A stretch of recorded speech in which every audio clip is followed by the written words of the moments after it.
Hi everyone and welcome back to the channel. In today's video, we are going to discuss that how you can hide your phone number using Telegram application.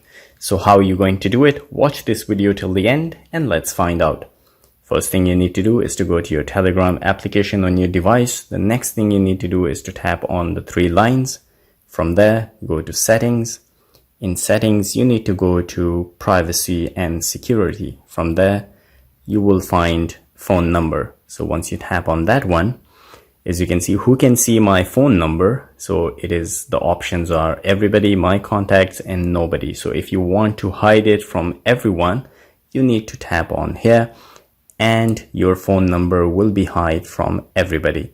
Who can find me by my phone number? So if you also want to change that one, you can change to my contacts or you can change it to everybody. It depends. If you give your phone number to someone else and you need to choose the everybody. If not, then you can choose my contact. So once you're done, you need to tap on that and that's it. As you can see right now, phone number is hide from everybody and nobody can access your phone number. So guys, this is how you can hide your phone number on Telegram. If you like the video, don't forget to subscribe. I will see you in the next video. Till then, take care.